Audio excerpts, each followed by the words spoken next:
I put it in an Uber. I send it over to their place.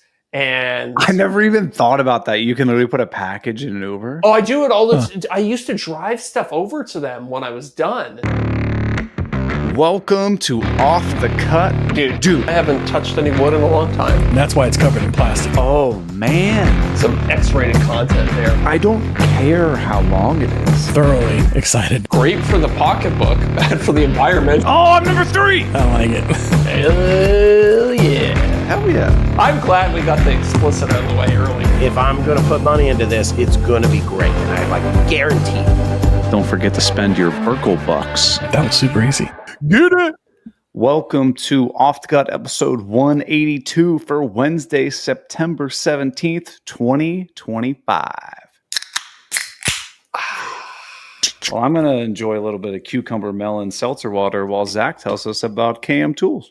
Before I tell you about KM Tools, that just reminded me, when I was probably, let's say 12, 13 years old, I was at a birthday party, and I thought it'd be really funny to shake up a pop can and throw it like a grenade. So went off like a grenade, didn't it? Well, so I shook it in my hand, and I had this genius idea where I was going to open it and throw it in one smooth motion. Yeah, it didn't work. No, it didn't work out so great in that I got it. I got the motion down, and I popped the can, and I released the can, but not before hooking my finger on the inside lip and giving myself a good old nasty cut on the inside of my finger. I still have a scar to this day from that. Aluminum cans Sharp as all hell. Take you out. Yes, they do. Yes, they do. They take no prisoners. Much like our good friend, Mr. Jonathan Katz-Moses and KMTools.com, which is the premier website to get your woodworking tools, because everything on KMTools.com is either made by Jonathan and his team, or it's stuff that they actually use in their own workshops, which is why their tagline is, if it's in their shop, it's in their shop. And you get to feel good about shopping there because a portion of every single sale goes to support the Katz-Moses Woodworkers with Disabilities Fund that puts tools in the hands of people who need them. And I got ands all day for you guys. Jonathan gives us $50 every single month to give away to one lucky patron. And in order to be entered to win that, all you got to do is sign up over at patreon.com/offthecutpodcast. And you unlock the Aftershow, the bonus show. Let's be real, though, Eric. People are there for the KMTools.com gift card. Not us blabbering on for another 45 minutes. Well, hey, speaking of giveaways, our good buddy Bill Burkle over at WTBwoodworking.com is running a huge giveaway starting, well, we could tell you about the one we've been telling you about for 7 weeks now. But tomorrow that's over. So by the time this episode goes out, it's going to be old news. Right? Skip it. Live stream crew, you guys have heard it the whole time. Let's get into this new giveaway. New giveaway starting September 25th, going through October 25th. Bill is giving away a SawStop Revolution miter gauge. Hell yeah. A SawStop Sustainer and a SawStop hoodie over at WTBwoodworking.com/giveaway. What does a SawStop hoodie look like? I'm going to look that up. And it probably won't cut you, though. Hey, pretty nice. The SawStop tagline needs to be, "We'll cut your wood, won't cut your hot dog." I wonder whose idea was at the SawStop marketing team to use the hot dog for all those demos, because it's pretty genius. Or a chicken breast. Yeah, it could have been anything. A Slim Jim. Maybe not enough moisture in a Slim Jim. I don't know. Yeah, I don't know. There will be a lot of moisture over at WTB Woodworking on Saturday, October 25th, because Bill is throwing an extravaganza celebrating the 1-year anniversary of his store on Saturday, October 25th from 9 a.m. to 3 p.m. over at 390 Pike Road, Huntingdon Valley, PA. And listen to this.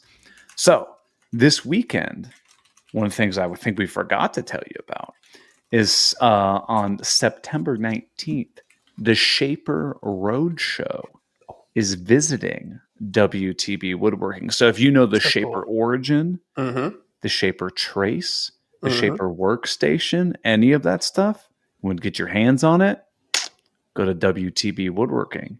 They will be there and you can see all the new stuff, demo it, try it out. I wonder if Shaper Sean will be there. Probably. Yeah. Hey, I was actually talking to Bill the other day. He gave me a really good tip. So are you guys familiar with that Shaper Trace thingy? Yes, I am. I have one. Oh, you got one. I bought it was like an impulse purchase for me. I was like, It was like $60. Yeah, I was like, I'm sure I'll find a use for this at some point. Still Okay. for it, but I'm confident it'll come. I felt the exact same way. And Bill and I were talking about it. Mm-hmm. He was like, what are you doing? I was like, oh, I'm designing some new 3D printed stuff, like some 3D, an insert for another zero clearance insert for another miter saw. Mm-hmm. He goes, use the Shaper Trace. I was like, no, the Shaper Trace is dumb. It gives me 1,000 extra lines. It's like, it's not actually straight. Oh, really? Yeah. You take whatever your object is, you know, put in the frame. Picture. Well, the SVG file that it gives you isn't necessarily a straight line. It has fit point splines on it. Okay. They said, here's what I do. I take the SVG, I import it into Fusion or CAD or whatever he uses.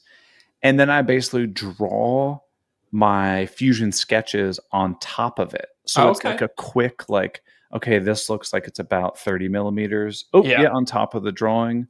You're basically using it as like a double check, like proof of concept or to get you in the ballpark. Yeah, gotcha. And then you can make fine adjustments on your sketches from there. So I was like, okay.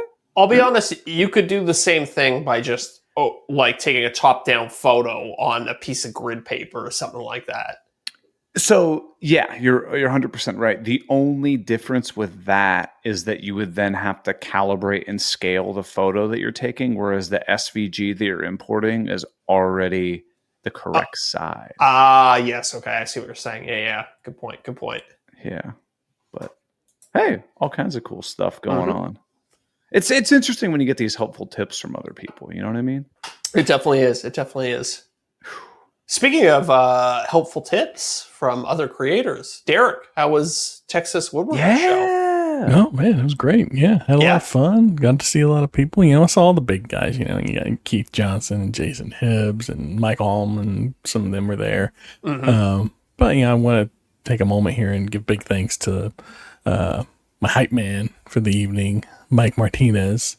He was there and telling everybody about me. Didn't have to introduce myself a couple times. It was pretty nice. Dustin, Bearhawk Studios, got to meet him a couple years ago at Workbench Con, and he was there, and it was nice to catch up with him. And Byram from Byram's Custom Woodworks, I saw him again. Met him last year, and we got to hang out and chat. We hung out and chat again this year. So just a couple of them who I met and talked to so many people. There was a lot of creators there this time. People that I hadn't seen at other things, and then some people that I didn't expect to see there, but it's pretty cool. Oh, yeah. Lots of cool stuff to see at the shows. There was something I wasn't expecting. What's their name again? Carbon Method put out had a booth, and they had these things there called bench nuts, and they're just these little hexagonally shaped foam pads that you can put on your bench, and it keeps your workpiece steady while you're sanding or whatever. They're bench cookies is what they are, but they call them bench nuts, and they're just foam. That's all they are. They're really simple, really basic. Now, got me a pack of them for $15 while we're there, and they're amazing. They're really cool. So wait, how does it work? Do you put 4 of them and put whatever you're sanding on top of them?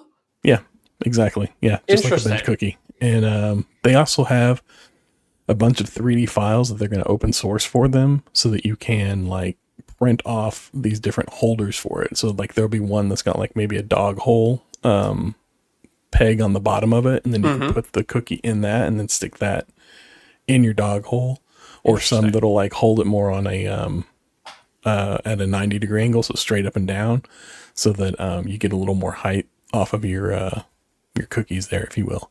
Okay. But, Are they pretty grippy? Yeah, they're really grippy. They're really, really grippy for what they are. I wasn't expecting it, and they're demoing it there, and they're like pushing on it back and forth, and like the whole booth is moving a little bit while they're pushing on it. It's not moving. So like I said, there's $15 for a pack, so I went in and picked up a pack of them, got them home, tried them on myself. Same, like they're really grippy. I like Looks them. like you got a little bit of a discount. I'm on their website right now, and they're selling for $20 for a 5-pack. Yeah. So I'm genuinely curious about this product because I've used multiple brands. Yeah, I got the versions of Rockler ones for now, but they compress like the little, whatever foam that they use on the ends of them. It compresses, and then Yeah. you're hitting the dimples. plastic on the edge, and it pisses Well, me yeah, off. you're hitting the plastic on the edge, and it dimples into your workpiece. So, like on the Yes. bottom, when you take it off, you got like impressions of that on your workpiece. And don't I expect find that that with they this. still slide. Oh yeah. If there's enough if there's sawdust or anything on the table, yeah, they won't grip. You're right. What's like the gripper? That thing, when you take it out of the box and you use it the first time, It's fantastic. great.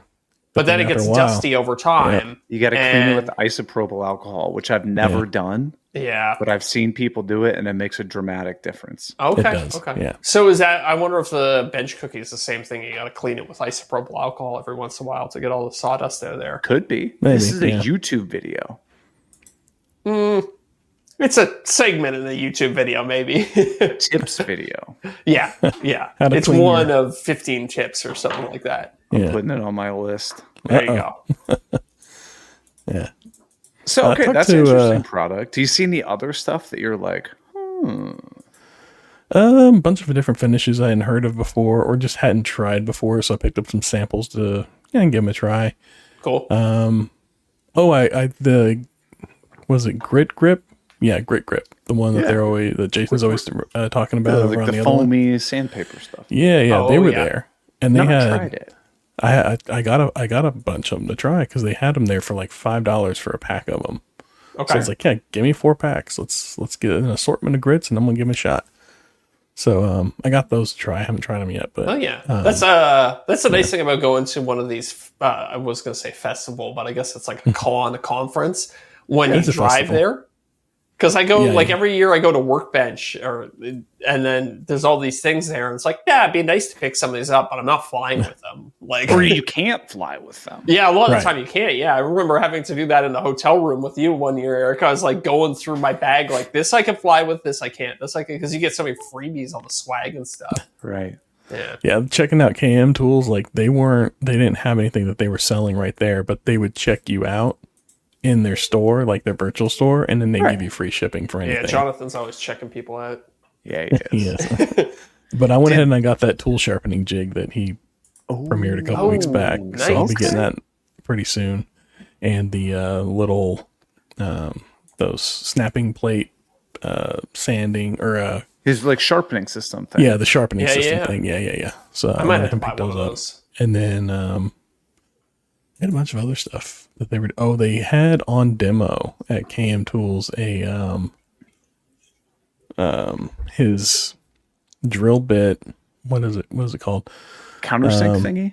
Yeah, the countersink drill bit that he's been developing. So he had that there on display. Not for sale yet. I was gonna buy one because they are really nice, but it's not for sale yet. So I couldn't get one. I know. Had a bunch of them on. They had dozens of boxes of them, and I'm like, what? Can you just sell me one of those right there? I'll take it home right now. Like I'm Yeah, up the I street. get it. Even with like the sharpening jigs, they had dozens of boxes there. I guess they were all just display boxes, but Display, yeah. They might be like, you never know. They might be. Jonathan's a little bit of a perfectionist, so they might be like early samples from Maybe, yeah. the manufacturing process, and they might have, something on them that's just not perfect. bugging Little him. blemish or. Yeah, Ooh, I exactly. think I like the knurling a little deeper on Yeah, this. or this set screw needs to be a little tighter in this slot. He gets really into this stuff. So But they had everything. Like all their stuff was on display, so you could go and like sweet. put your hands all over Jonathan's stuff. Anything you wanted to. Grab his tool. That's Yeah, right, grab you a could. stool. Yeah. I got to see a couple demos. He put on a couple demos for a couple of the tools. That was pretty neat. So I got to see him like up close and like hands on. But Very cool. yeah, I feel like the sharpening thing would be as I think the three of us can openly admit, I'm not great at sharpening. I got the Tormek and like I can get it where I'm like, this is sharp. Yeah. But like I see these videos of people where they're like, oh, I'm shaving the hair off my arm. Never Never ever in my life. Yeah. gotten something that's Yes. that sharp. Never. I can do the paper thing, but like I have to hold the paper stiffly and kind of like jam the edge in, and like I can't just like hold it loosely and just zoop. I've done the paper thing, and it'll work for like an inch, and then it kind of catches an edge and stops working, and then does like a hard tear, and you're like, "Damn it, it's so close." I know it's use like tissue paper or knowledge. Oh yeah, tissue paper too. Yeah, yeah. So like I think that's one of the biggest barriers of entry with the whole sharpening of anything: kitchen knives, chisels, hand planes. It's a pain in the ass. Yeah. Yep. I would agree. That's why I got it, because I was like, this is going to I'll actually be able to sharpen now for sure. Like the whole, because it's just about, like I have the knowledge. I understand the concept of it and how it works, but I can't hold the angle while I'm doing the sharpening. Yeah. So a jig that does that solves that problem for me. Right. Yeah, and I've got like in his video, like he was talking about that like Veritas jig or whatever the hell it was. Mm-hmm. I bought that one because it was the most expensive one, and I just assumed it was the best. Mm-hmm. It's a pain in the ass. I used it once, and it sat in a box. No. Like, I don't know. I got to get this thing from JCats and see if it changes my mind. But I mean, it just goes to show that there's very clearly a need for a better system. Yeah. Mm-hmm.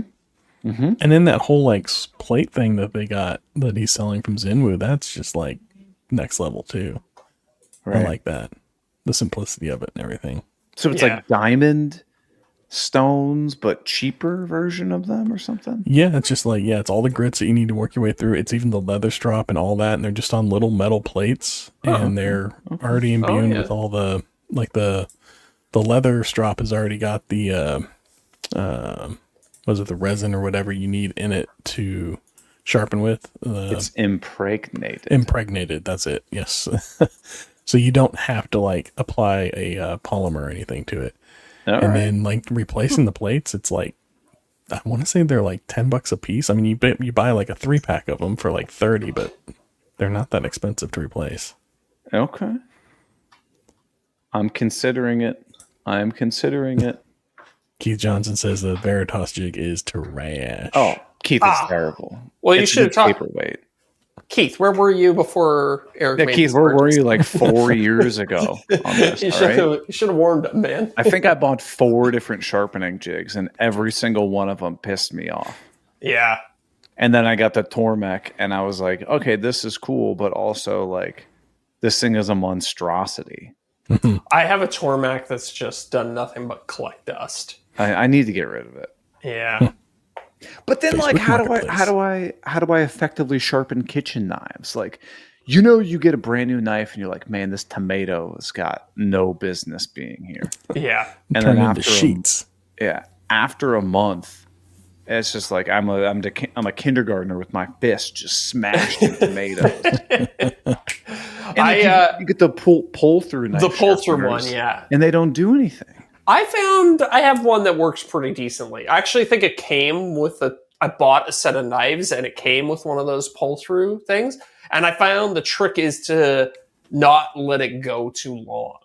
Like give it a sharpen, like, once a month or something like that. Every few times you use the knife, give it a couple passes through the sharpener thing, move on with your life. Because my thing is, if it's not quick and it's not easy, I'm not going to do it. Like, I'm not going to be like, oh, time to sharpen my knives. Let me go take 2 hours to go outside, set up my Tormek for every individual knife, and then hone them all. No, I'm not going to do that. You really have to be you really have to want it, which I just don't think I'm that passionate about having super sharp tools. No. I'll just, you know what? Every once in a while, I'm going to smash a tomato when I try and cut through it, and that's just the way life is. Oh, Keith said to get the Lee Nielsen. Okay, I'm going to look I thought that company was in some hot water right now or something like that. I thought they were getting canceled or something. Really? For what? Stealing a design? I have no idea. Ooh, that's fancy looking. Oh, Joe said he's got the Lee Nielsen one too. It took 6 months to learn. Joe, you ruined it for me, dude. I'm out. I was almost going to buy it. 6 months? Not anymore. Not a chance. Who has time for this? I don't know. It's like how long it takes Keith to get a project done. I was looking at one of Keith's thumbnails recently. I didn't actually watch the whole video yet.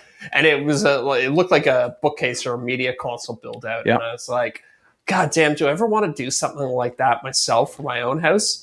And then I was like, I'm sure that project took him like 3 months. Oh, yeah. And then I was like, it's just too much work. It's just not viable for YouTube. I know. Yeah. You know, this week I was like on our back porch. We had this set of stairs that was not built with pressure treated lumber. Oh, okay. And it was held together on the house with 2 nails. Perfect. And that's all you need. Hopes and dreams. That's one more than you need. That's one more than you need, baby. It's one for redundancy. It was held with love. But like, I was like, all right, I got to replace it. So I went to replace it this week. I went to take the boards off. Didn't even need a hammer. I literally lifted them straight off. Nice. Mm-hmm. But it was nice to just bang out a project and not film it. Yeah. Although it's always nice. Pressure treated lumber is the worst. Why? Everything's wet. Oh, yeah. It's soaking wet. It's damp as all hell. Yeah. And all your tools get gummed up. It's like getting brownie batter all over your tools. Yeah. You had to have like construction grade stuff they use for that, not your like nice woodworking tools. I know. Yeah. It's a good way to gum up your freshly sharpened chisel. Yeah, well, don't worry. They're not freshly sharpened, and I absolutely did not use them on this project. But so Texas Woodworking Festival. What other cool stuff did you see there? It was pretty. I think it was more like it was. Before I went to Workbench Con. Sorry. Yeah. This is what I expected. I should say, like the people there to hang out with and talk with and exchange ideas with. There was more of that here, I felt like, than the last time I went to Workbench Con. Sure. And that was just really cool, like being able to like commune, if you will, with all these people. Yeah, because this year they had like a hotel that was like the designated hotel for the event. So like everybody was able to like congregate back to that hotel in the evenings. It was kind of like a nice place to kind of meet up with people and that, place to touch base and all that. Although you did have to walk across a good half a mile to get to the event center. Well, it's not bad, but it is Texas and it's still our summer, so it was hot. Yeah. I was sweating by the time I got there, which was not fun. And but I missed one of the talks that I wanted to be there for, just because I got in late. Like I hit traffic here and there on the way in, and my mistake was I didn't know that Friday was going to start so early. Like they loaded all the classes and they ran them from like noon to 5 on Friday. Mm-hmm. All the classes that I was going to take. And then they had classes on Saturday and Sunday, but I didn't sign up for any of those. But it was all the content creator classes were on Friday from noon to 5. But I didn't know that because they didn't release a schedule until after I'd booked and got my hotel and everything arranged. So my hotel was for Friday night. So my plan was to drive up Friday and kind of check things out Friday night, take it easy, and then Saturday do all the stuff. Well, Friday's where they decided to put all the content creator stuff. So they started at noon, which meant I had to get up and leave by like 6 a.m. from here just so I could get there with plenty of time, planning to eat lunch whenever I got there before I go into the content creator stuff. Well, hit traffic, got there late, and I'm there, like I'm pulling into the hotel to drop off my truck so that I can walk over to the event center at like 5 till. Like, I think the classes started at 12:30 and it was like 12:25. I'm dropping off my truck. So I had to like book it over there. And then I got there a few minutes late, which was, I think it was Jason's was the first. No, it wasn't Jason. It was Drew Witt was the first one. No, you didn't miss anything, man. Yeah, I walked in a little bit. But yeah. Kidding. I missed his origin story, I'm sure, which for the most part I'd heard what he had to say multiple times from other podcasts that he's been on or, throughout his videos or whatever. Right. But he did have some good points about things. And anyway, so I'm hungry and I sit through that class and then Jason was next. So I sat and I watched Jason. And then the next guy that was coming up, I think it was like the third or the fourth guy that came up. I think it was the fourth one because I stepped out and then I came back for the panel with all of them. Sure. Art McCarthy I missed. And because I went to go find food. And then I came back because the description was how to turn your woodworking dream into an online business. And I was like, it's probably like all about like Etsy sales and stuff like that. I don't care about any of that. I mean, I do, but I'm okay missing like a talk about Etsy sales. So I ran off to get some food and I come back and it's wrapping up. And I realized that, he's talking about like how to start working with, sponsors and stuff like that in your videos. Cool. Yeah. Was the talk. So I missed it, but they have the good thing about it is all their lessons are recorded. So you can go online and download them after the fact. So if you paid for the class, you can go online and watch it later, which they'll have them up in a couple weeks. And even if you miss the entire event, you can go on the website and you can pay for them individually and watch them. If you I think I remember you mentioning that before. How much are they? It varies. It depends on the class. Yeah. Okay. Wasn't there an option? Was that a good guess? Was that right? $70 a class? I have no idea. Wasn't there? I know it was there was an option to do like the whole conference. Yeah, online? There's an option for the whole thing, but it's like $600 or $700. I want to say. I think I paid $150 for the 4 content creator ones. Yeah. And might I tell you that's Moses still pass. a fraction of Workbench Con? Yeah, it really is. Yeah. Absolutely. And it was definitely a better value, I feel like, than Workbench Con was for sure. That's what I was going to ask. Workbench Con and Texas Woodworking are on the same weekend, hypothetically. You'd pick Texas Woodworking all day, no question. All day, yeah. Wow. Especially after hearing about last year. Last year's Workbench Con sounded like... Yeah. I don't think it's coming back. Was it that the classes... Well, let's be honest, the folks doing them are getting paid. So they probably had a much bigger incentive to actually put in a lot of effort and value into it. Or was it that, or was it that the event itself was just structured better? I think the event was structured better. Okay. Like, they weren't supplying you with meals or anything like that. So you weren't expecting that. Well, neither does Workbench Con, to be fair. Right. And for anybody who's not aware, they do, but they're not great. Yeah. So meals. Here's cookies. Yeah. The breakfast. Oh man, the breakfast was so much better. Absolutely worth it. Just to have a good breakfast.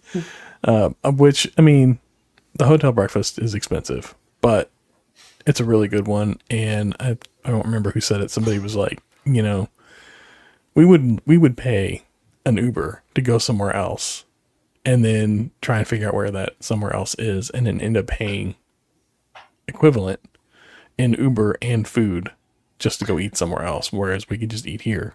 And then it's like, it's bananas. I'm paying $24 for a breakfast at a hotel, but it's also here. Yeah, right? It's here. And it's all you can eat. So you can load up and it's good. They make, a fresh omelet station and all that. Sure. But food is very important to me. Well, yeah, 100%. So, I mean, and then they're not all the classes they repeat. Well, last year they did. I don't know if they did this year. I didn't look at the full schedule, but last year, if you missed a class in the morning, it typically repeated in the afternoon. So but they have like 2 of them running at once. So if you missed the morning one, you could pick it up in the afternoon as long as it's not at the same time as something else you wanted to take. Mm-hmm.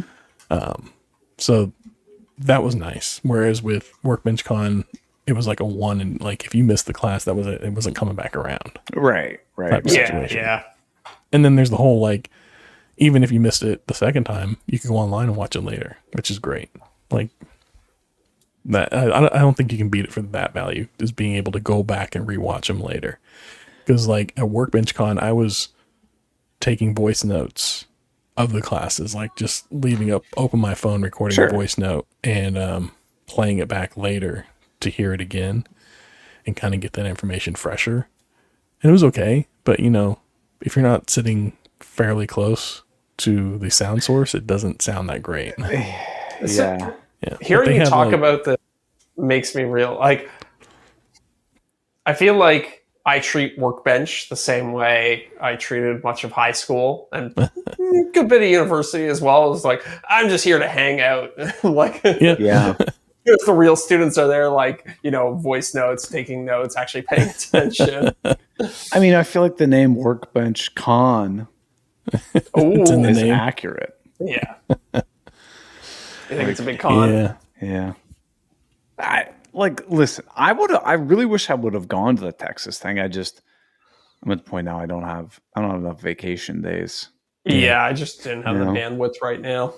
No, a couple of people asked where you guys were. That's why I told them you guys just didn't have the bandwidth, couldn't make it. Yeah. I mean, the You were main missed. part of the podcast showed up, though. That's all we needed. That's right. I was there. We're dead weight. Zach and I are dead weight over here. But you had a good time, though. You had a good time. Yeah, had a good time. I'll be going back next year for sure. All right. I'm curious to see, you know, where they keep going with this. Like if they do at least what they did this year, it'll be great. Okay. Absolutely. I found it interesting then, and correct me if I'm wrong, they had like two different paths. It's like if you wanted to be there for just like the building, the woodworking, the craft part of it, You can do that totally. that was there. But if you were there for like the content business side of it, there was that as well. That was new this year, but that's what they're introducing is the content creator stuff. So they're going to have two tracks, I think, going forward.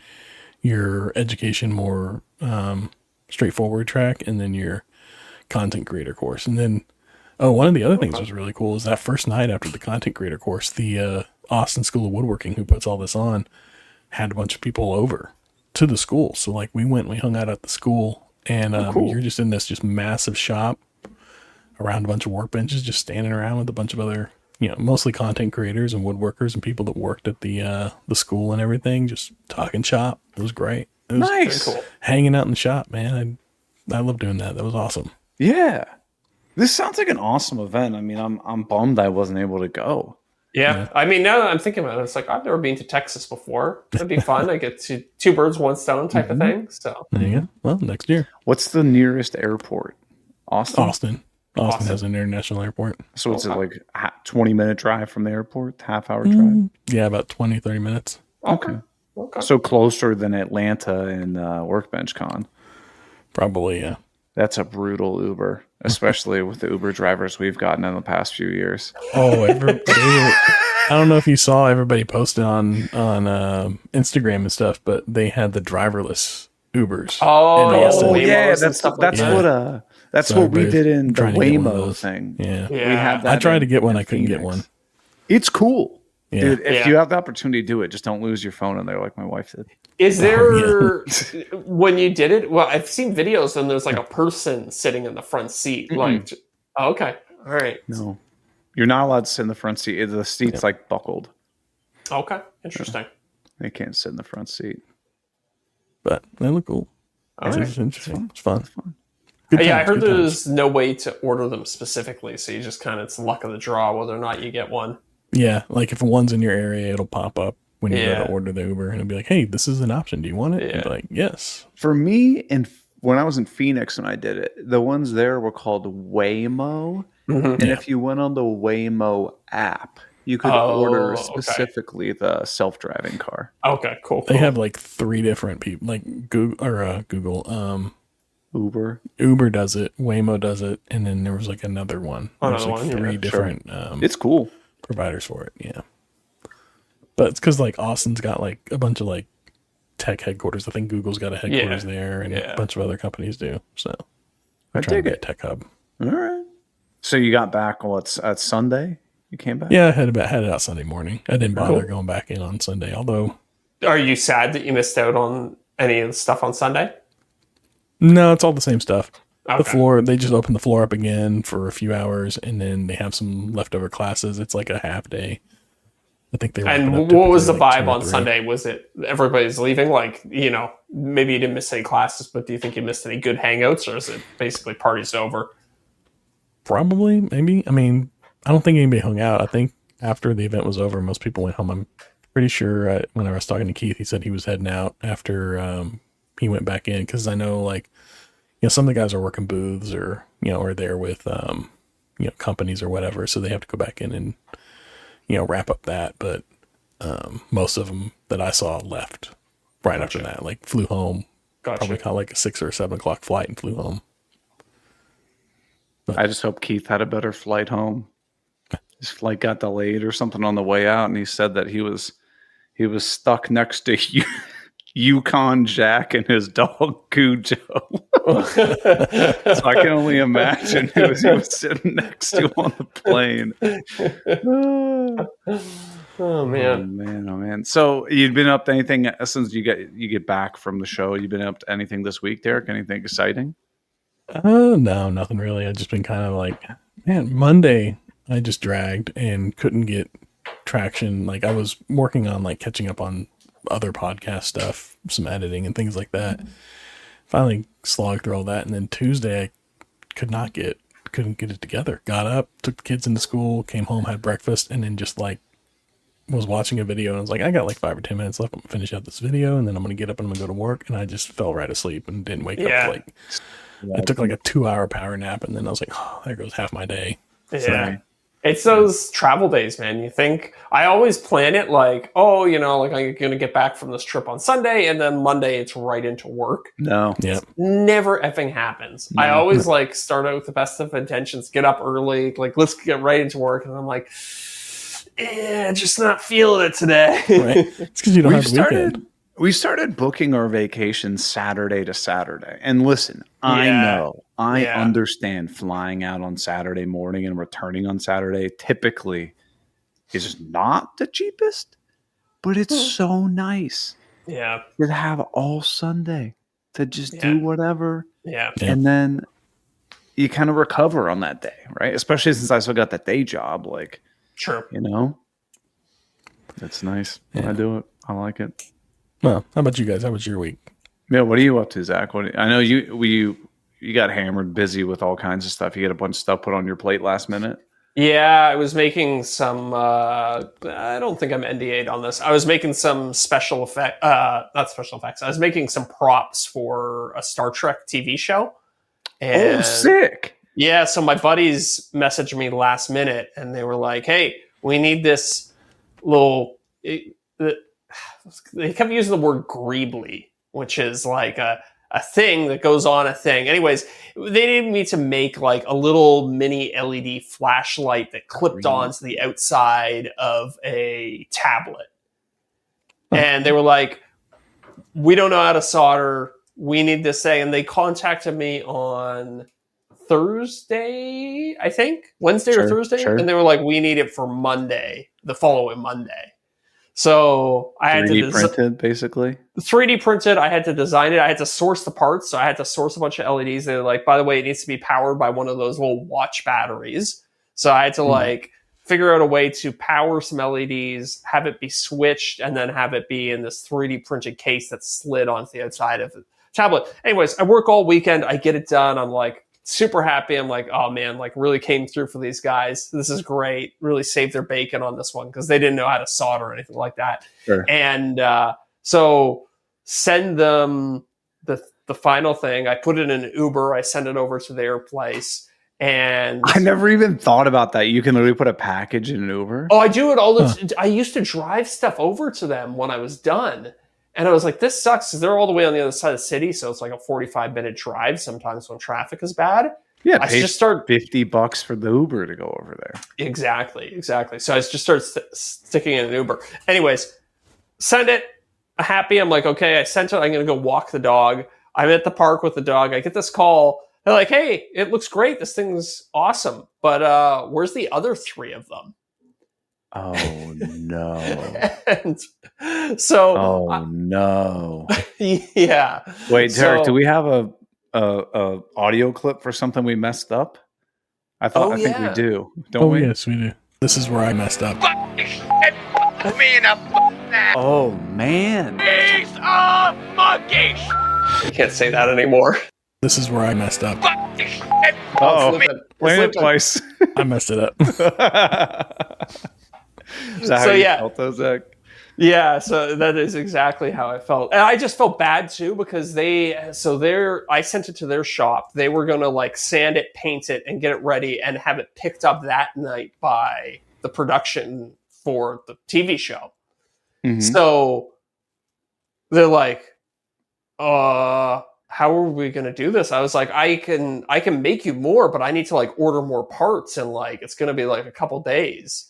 So they were like, okay, let's get this one done and then we'll send it off to them and they can film with it for one day and then you can make the other two and then they'll have the other ones in a couple days for filming. So they're taking it apart, they're sanding it, they're painting it, and then they call me and they send me this photo of it's just broken. And I guess one of their like interns or whatever was not very careful with it and broke it too. Out of? It was a solder connection, so it was like these little micro switches. Sure. And they're meant to be mounted like inside a computer, so they're not exactly the most robust things. And somebody must have just flexed this metal tab on it one too many times, and it broke. Oh. So not only am I now in process trying to make 3 more of them, I'm also coaching them on the phone how to solder in order to fix this thing. Oh god. And yeah, it was a bit of a stressful situation, shall we say. Yeah. Man. Is this for your buddy who has like the special effects business or whatever? Yeah, exactly. So they've been doing a bunch of props for the Star Trek TV show, and they were like, none of us. Huh? It is fun. Yeah. They sent me some photos of it, like on set, like a person all dressed up in a Starfleet uniform, holding it in their hand. I was like, damn, that's kind of cool. It's funny that like when you watch shows like that, like all the props and stuff they're using, like a lot of times they're just like hacked together pieces of gobbledygook. Oh, but then 100%, yeah. Then they film it and it looks legit. Yes. Yeah. Well, and so that's what my buddy sent me the photo. I was like, oh man, it actually looks really good. He's like, yeah, we like spray painted it and then we weathered it. Like we gave it like a bunch of, made it look banged up. And I was like, yeah, you guys did a good job. Like it really looks like a real piece of hardware. Meanwhile, it's just like cheap 3D printed plastic and then my crappy soldering job on the inside. Now, let me ask you this. Being that the three of us are all, woodworkers and makers and stuff like that, we always over-engineer the snot out of it. So did you make it with this like ABS carbon fiber reinforced filament, or did you just hit them with PLA? Well, no. So, okay. And here's another wrinkle to the story was I just hit them with PLA because the one I was making was supposed to be a prototype. Sure. And they have a bunch of resin printers in their shop. So basically I designed the STL, I printed it in PLA, and then I assembled it, I sent it to them, and then I sent them the files. So I was like, you guys print it on your resin printer. It'll be much higher quality. Yeah. It'll look a lot nicer. And then when they say they need 3 more, I'm like, okay, I start making them. Then they call me again and they say, hey, by the way, can you also print out 4 more cases for us? Because our resin printer, it's just something about this design, it keeps screwing up. It can't manage the print. So then I printed some more cases for them. And since I wanted it all to match, I just did it. It's all carbon fiber reinforced PLA. So I think it should be okay. Okay. Yeah. It's not going to be subject to any abuse. So I know it'll be okay. But yeah. They're not driving a car over it or whatever. Exactly. And they have 3 backups now. Okay. Yeah. So let me ask you this. Whenever you used Uber to send it over, did you use Uber Share or was it just Uber Solo? No, so Uber has a specific like courier option. Oh, okay. Really? Yeah. Okay, I'm going to look at it right now because I've never heard of this. I didn't know if you ordered an Uber and then Jack shows up. Yeah. Like, ride for Zach. And you're like, Yes, but I'm not getting in. This package is. It's actually, I wonder if it's like if it's in every market, but it's actually relatively robust. Like I was able to say, here's the drop-off location, and here's the person who's going to be collecting it on the other side. So I gave like my friend's phone number and contact info, and as soon as the driver got to the other side, he called my friend to say, hey, I'm out front with your package.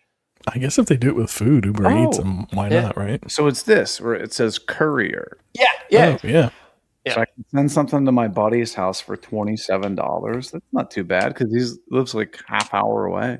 There you go. Yeah. It was this morning when I sent it. It was $20 for like across the city at rush hour. It was like, it's cheaper to send a package than it is for me to get in. Yeah. I don't know how that works, but it's $35.93 if I want to get a ride to my buddy's house. And it's $27.87 to send a package. What if you put yourself in a box? Oh, there you yourself? go. Now you're talking. Mm-hmm. I think they have some limit on how big the package can be and how heavy it can be. So might really need to ship a gun safe. Yeah. I was thinking about it. I was like, I wonder if drug dealers ever use this. Right. Hey, easy. If you don't want to get subpoenaed, we don't want Off the Cut podcast episode 182 to get subpoenaed. There's a guy, I literally just handed this bag full of stuff through the car window to the guy, and he didn't even look at it. He just took it and drove off. So it's a middleman. He must be confused. Laundering. If he did open it up and it just looks like this sci-fi gizmo. It kind of looked like a bomb, to be honest. Well, that's what I was going to say. How did he not know this is like an IED? Yeah, it's true. I don't know. Well, we're going down a dangerous path here. Yeah. You know what else I was kind of interested by was that they actually wanted it to be functional. Like, it is a prop for a TV show. I assume there's going to be some level of CGI, but they actually wanted it to have a functional LED light inside of it. I was like, oh, you could probably just do that in VFX. It's cheaper if you're just using a button cell, I'm sure. I guess. To get the proper lighting and everything, shadows and whatnot. Yeah. As long as the LED wasn't too strong and was getting casting tons of streaking lines and stuff like that out of it. That's I'll be honest. I just kind of used the Amazon's the LED, the first LEDs off Amazon that kind of fit the description, right? I didn't put them under a camera to make sure they didn't strobe or anything like that. Yeah, that's what I was gonna say. What if the refresh rate on their camera, their shutter speed, didn't match the frequency of the LED? To be fair, I think these are simpler LEDs than what you would find in a fixture in your house. Yeah. I think they're just on all the time. I don't know if they strobe the same way. Because it was connected to a DC battery, so it should just be on at all times. Yeah. Okay, that makes sense. That makes a lot of sense, dude. I've been trying to so I'm working on this other video for about jigsaws and stuff like that. So I've been trying to find a way to film there's a really small part that I'm talking in it about. The Festool jigsaw has the light on it strobes at the same rate that the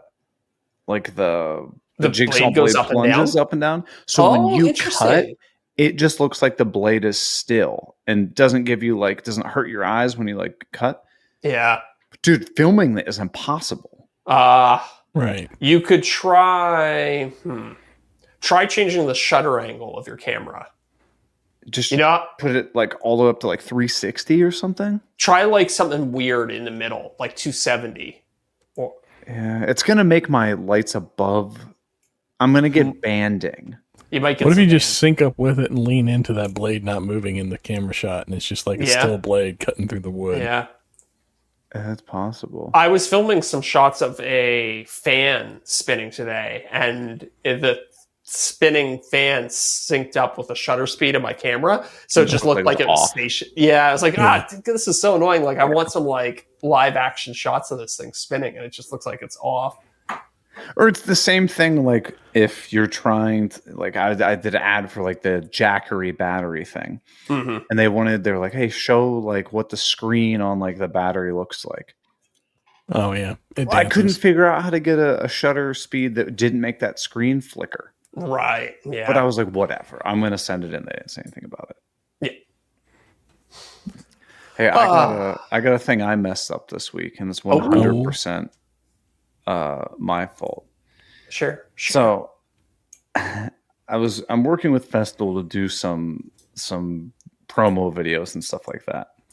And so the way this is a little frustrating, to be honest with you. They basically send you this multi-page brief, and they go, what do you want to work on us? What do you want to work with us on? So I'm like, could you at least give me like narrow it down, right? So I send over like 30 proposals, right? They're like, okay, we can do this one and this one. I was like, great. And they're like, they'll send the stuff out and whatnot. And I get it. I'm like, this is the wrong stuff. Mm-hmm. So basically what had happened is when I was filling out these proposal things, they were like, give us the name of the product and the UPC. The problem is, just like any other tool, like we always complain about DeWalt drills and stuff like that. Mm-hmm. There are so many freaking UPC numbers that I gave them the right name, but the wrong UPC. UPC. Oh. So they sent me the UPC stuff. And then they're like, oh, and we need the videos in like a couple days. And I'm like, guys, you sent the wrong stuff. But it's 100% my fault. And I was just so frustrated about it. Nah, I wouldn't say 100. I'll be generous. I'll say it's 66% your fault. Okay. Because the person should have seen, like Eric said, this tool, here's the UPC code. Oh, that doesn't match. But it's coming through an agency. And I'm sure these people, you know. Oh, I'll tell you, I keep getting served this ad for the Festool Capex saw, and it's just this like very uncharismatic guy talking about how much he loves the Capex saw. I'm like, this is a weird, because I've been served the same ad like 8 times at this point. On Instagram? I'm like, yeah, TikTok. Oh, okay. And I am like, that Festool must be putting a ton of money behind this, and it's just like the most boring video that I've ever seen. Yeah. I don't know. Yeah. They're promoting on TikTok? Yep. Yeah. I'm shocked. Interesting. But one thing I will say is they came up with that air cleaner thingy. You know, it's effectively a fan with filters on it. And I was like, whatever. They sent it over. Because I built my own before and been, Dude, this thing works well. It's built into Sustainer, right? The Sys Air, It works really well. Does it have a little like meter on it anywhere that says what like your current air quality is? It doesn't. But what I did is I was like, when I was working on the stairs and stuff, as a furniture person, I made a MDF template for the stringers and then flush trimmed the pine. So they're all nice. like total overkill, right? But I was like, I know they're going to be identical. Yeah. Oh, yeah. So I was like, I'm going to do all of these cuts with no dust collection just to see how dirty I can get the air. Yep. Like my air quality meter was like in the red. Like, dude, I turned that thing on within 25 minutes. It was all the way in the green. Okay. I want to see. Not bad. It's expensive, but it worked really well. Yeah, it's like $1,000, or that might be Canadian. I think it's like $800. $850. Yeah. It's including really nice. Import fees. 400 CFM. It circulates air rooms up to 600 square feet. Yeah. So very cool. Looking at their website for it, they have 2 prices. They have one that includes import fees and one that excludes import fees. Is there a way to get around import fees that I'm not aware of? I don't know. Yeah, that's probably tariff stuff, I guess. I guess, or they're just making a point. Maybe, I don't know. I think a lot of companies are now. I was looking at this new drone that's coming out, and I think they're just not even selling it in the US. No. Really? Yeah, the new DJI drone. So I think a lot of these companies right now are trying to be like, hey, like we're not jacking up the prices. This is like, this is outside our control type of thing. Yeah, that's probably what it is. But if you're looking for air cleaner, this thing works pretty damn well. Very cool. Albeit obscenely expensive. Oh, they You have just two. They have Turn one. it on and it goes. You don't have to like unpack it in any kind of way. Nope. No, it's like a Interesting. full self-contained box. Yeah, they have, got a HEPA one and a non-HEPA one. yeah. The non-HEPA one HEPA? filters a hell of a lot more air faster. Oh, does it? Uh-huh. HEPA. It 'Cause has I'm looking a at higher the- CFM. Oh, somebody needs to update Lee Valley's website then, because Lee Valley has the CFM for both of them being the same. No, they're different. God damn Lee Valley. But I mean, it makes sense, right? Because the HEPA one has a smaller Yeah, it's filter, so it's not going to move as 100%. much air. Yeah. Right? Yeah. But cool product. Hey, I saw this YouTube video that was saying there's no actual enforcement of HEPA. Really? So you can just claim your product is HEPA certified, and there's no body that's like in Really? charge of validating those claims. Hmm. Which I thought was very interesting. So a bunch of products will often say that they're HEPA, but then not end up being. No, there is no official government issued. Oh, I typed in HIPAA. Not HEPA. HEPA. Do you say HEPA? I've always said HEPA. HEPA? HEPA? HEPA. HEPA. I say I don't HEPA. know. I've heard HEPA. Have you? Yeah. That's funny. Interesting. So that's, I never knew that. So I could just be like, oh yeah, this, if you breathe through this shirt, That's HEPA. it's HEPA. Yeah. So all these dust collection companies are just full of hot air. Well, I mean, I assume a big company like Festool, they have a vested interest in keeping their reputation pristine. Yeah, But I think if probably. you were on Amazon or Careful Alibaba on or Temu. something like that, and you're searching for replacement filters for your, I don't know, For your furnace or whatever. for your I'm gonna get a furnace or HEPA something like right that. Yeah, and they say they're HEPA. I don't know. I'd be a little reticent to believe that. Did you guys hear?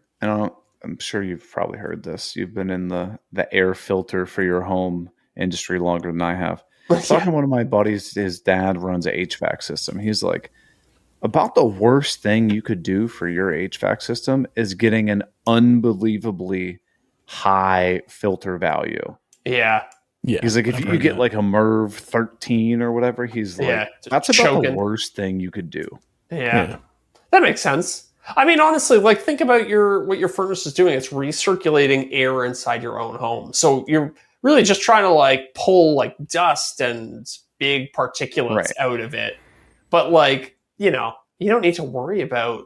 You're not cleaning your house with this. You're preventing large debris from messing up your blower motor. Exactly. Like the air is already in your head. I don't know. Yeah. Then you think about those UV germ killing ones that they claim. I don't know. I Oh, think that that's goes like- inside your furnace? Yeah, I've seen blow that up. before. I think that's why Our kids all have guys are selling us allergies on it. now. Because they're Yeah. just taking everything out.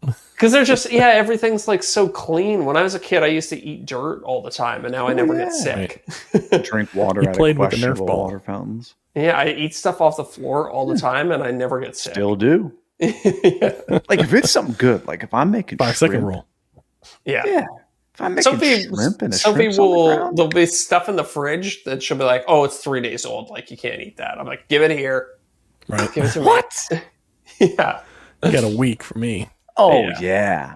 Some stuff tastes better after a little bit of time. No Except lunch meat. seafood.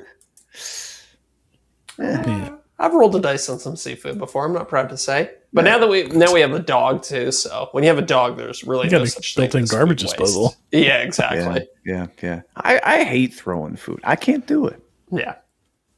The dog least is great I'm because you just put plates on the floor. She'll clean. She pre-cleans before the dishwasher and everything. yeah. It's fantastic. Yeah. I'm okay with it throwing away a little bit of food. It's the multiple water bottles that bugs me.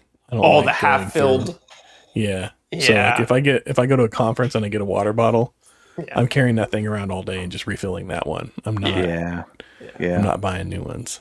Yeah. Or you ever go to people's homes and they'll have the water bottles and there'll be like an ounce of water left in it. You're like, why didn't you just finish this? Yeah. Are you talking like a plastic water bottle? Any kind, yeah. Like a Dasani. Yeah. Oh yeah. Ice. I don't even buy that stuff. I have one refillable water bottle that I've been using for the last 10 years. Yeah. Yep. Yeah. I'm the same way. It beats all hell. It's pretty funny to look at it. But see, then it's such a bummer. Like you have that water bottle that you use and refill over and over and over again, and then you lose it. Oh, heartbreaking. Heartbreaking. Or like like that the pair little of seal starts to sunglasses. go out in it or something. Yeah. Yep. How often do you clean it? Never. Not Again, as often that's as never? I should. It's been at least a year since the last time I cleaned it. Yeah. Oh, dude, you got to clean it. No, I don't think I do. Because Mine, it'll be like Feel the inside of it, and then tell me you don't need to clean it. I mean, if I was getting sick all the time, then maybe, but I feel fine. All right. So Fair enough. Fair enough. That's a man right there. That's a real man. Well, speaking of men, the three of us men are going to head over to the after show, the bonus episode over at patreon.com/softcutpodcast. We hope to see you over there. we sure do. But if not, we'll see you next week. See you, everybody. See you. We give a huge shout out to our returning top tier patrons. Corey Duvall at Woodcraft and Honey. Josh at Sawdust Builds. Joe Welsh at Delaware Valley Workshop. Goblin Spanker. You can't say that anymore. Bill Burkle, WTB Woodworking. Dadu said, yeah, buddy. Building Creative. Bailey Thompson. Zach, to be honest with you, I don't even know if I follow you. Bingo bango, you're done. You should stop.